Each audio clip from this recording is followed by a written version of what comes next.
Silence fills the air in the early hours of the morning. It's just me and the four walls of my bedroom.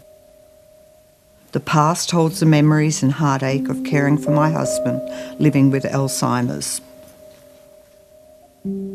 Aurora Sturgio has always kept a diary.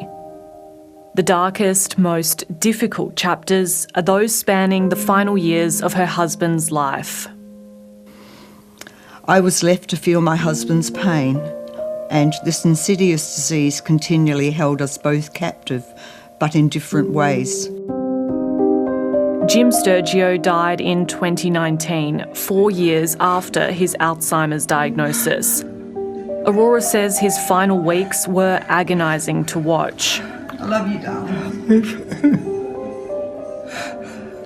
He suffered in hospital for almost a month before he died. It was a pitiful, pitiful death. And I don't think anyone should have gone through that. Is that legislation in your pocket, or you just please it? Less than 12 months after Jim's death, Western Australia passed landmark voluntary assisted dying laws. This is the most important, most meaningful piece of legislation that we've dealt with. Aurora Sturgio had been an active campaigner, marching with hundreds of others in support of the bill. But the result when it passed Parliament was bittersweet. Hello. Thanks very much, Mark. Hello. We really appreciate everything you've done. Thank you. Good evening. Oh, it was a feeling of relief, but I was deeply saddened because people with Alzheimer's were not included in that bill, and they should have been. It's something politicians grappled with at the time, including the now WA Health Minister Amber Jade Sanderson. I have lost a lot of sleep, and I've slept many nights at Parliament over the last few months over this legislation. Well, it comes down to the issue of capacity for decision making. I thought very deeply about this issue, and ultimately for someone to access VAD when they don't have decision making, the last decision is not their own. Voluntary assisted dying, or VAD, is only available to Western Australians that meet strict criteria. They must be an adult who has been diagnosed with at least one terminal illness that is likely to cause death within 6 months or 1 year if it's neurodegenerative. The procedure needs to be signed off by 2 doctors, and the person applying must have decision-making capacity. Having decision capacity right till the end is absolutely crucial. Dr. Alida Lansay is a VAD practitioner. She's now administered lethal medication to more than 30 patients in Western Australia. The thanks I get from people who now openly can have their family there when they're breathing their last breath is enormous. Dr. Lansay was a vocal supporter of VAD long before it became law and risked her career by campaigning for assisted dying. Would you be able to take one of these, how to vote for freedom of choice? But she draws a line at allowing access to people with dementia, even after seeing her father suffer with the illness before he died last year. My dad became unable to make any choices for himself. And certainly, had it been legal, I wouldn't have been comfortable for a practitioner to come over and provide my dad with that when he had no idea what is being done to him. No. Yes, it's heart-wrenching. I saw my dad suffer and I was able to help everybody else, but that is how it is. Aurora Sturgio, who is a strong Catholic, believes VAD should be part of a person's advanced health directive so that people can make a choice about assisted dying before they lose decision-making capacity from any illness.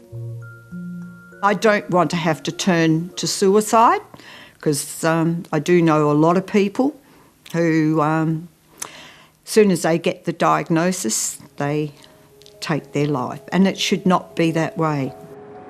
Western Australia's VAD laws are due to start a mandatory review soon, and there's been renewed calls to examine the issue of dementia. But eligibility changes are not on the agenda. I'm not going to preempt the results of the review, but I will be clear we're not reopening debates that have been had and settled by the Parliament only a few years ago. On the other side of the country, the first state to legalise VAD, Victoria, is also preparing for a major review. My door is always open to listen to the various viewpoints of Victorians when it comes to end-of-life care here in our state.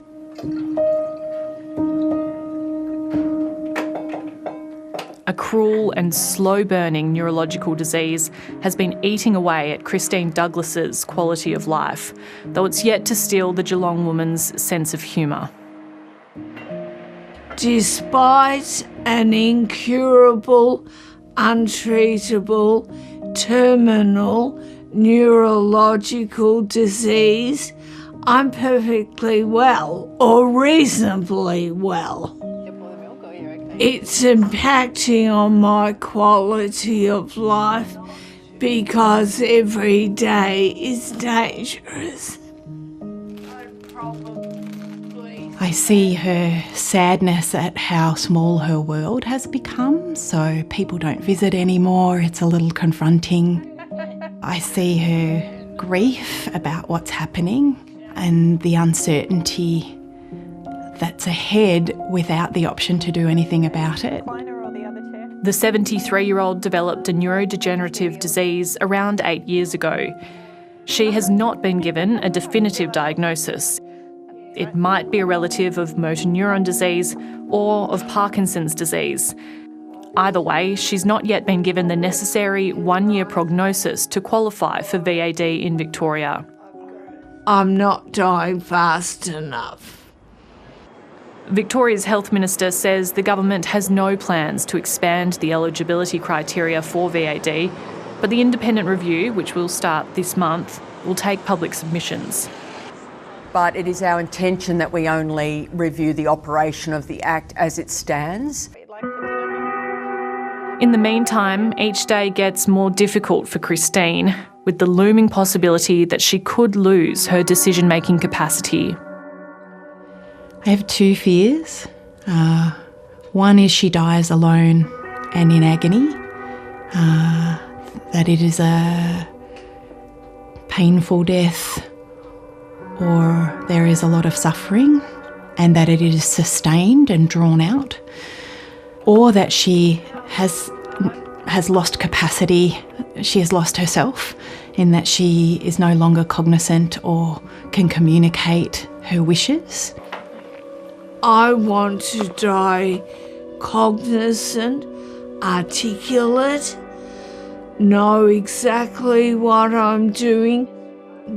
The legislation has worked well for those who have been able to access it without too much angst. But there's some of us, one of which is me, that feels a little bit disempowered to access. I want to die with dignity and full awareness of how lucky